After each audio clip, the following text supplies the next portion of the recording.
High, কি ভাবছো? সকাল সকাল রেডি হয়ে কোথায় যাচ্ছি? ওয়েট, বান্ধবীর আইবুড়ো ভাত।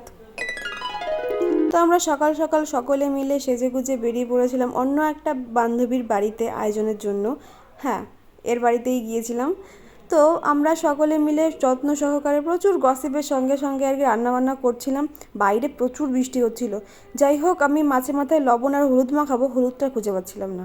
তারপর যথারীতি সব কিছু খুঁজে নিয়ে মাছের মাথাটা রান্না হলো। আমাদের মাছের মাথা আর এই যে হলো আমাদের শেফ। তারপর দেখি আমাদের ব্রাইড টুকটুক করতে করতে নাচতে নাচতে চলে এসেছে আমাদের কাছে। ওয়াও। আর যখন অনেক পুরনো বন্ধুরা যখন অনেক বছর পর একসঙ্গে দেখা হয় তখন যা যা গসিপ হতে পারে আর কি, প্রচুর গসিপ করলাম সকলে মিলে, অনেক কথাবার্তা হলো। তারপর আমাদের চিকেন অলমোস্ট ডান, চিকেনটাকেও সুন্দর করে রান্না করে নামিয়ে নেওয়া হলো। তার সঙ্গে সঙ্গে হলো চাটনি, 5 রকমের ভাজা আর অন্যান্য রান্নাগুলো সব কমপ্লিট করা হলো। তারপর আমাদের ব্রাইড একটু সেজেগুজে নিচ্ছিল যাতে খেতে বসে ফটোগুলো ভালো ওঠে। তারপর আমরা আমাদের সাধ্য মতো সাজিয়ে গুছিয়ে ওকে খেতে দিলাম। আর তারপর আমরাও খেয়ে নিয়েছিলাম, কারণ অনেকটা বেলা হয়ে গেছিলো, প্রায় 4:30 বাজে। আমাদের তখনও খাওয়া হয়নি। যদিও এবার রান্নাগুলো সবগুলো দারুণ হয়েছিল, দারুণ টেস্ট হয়েছিল রান্নাগুলো।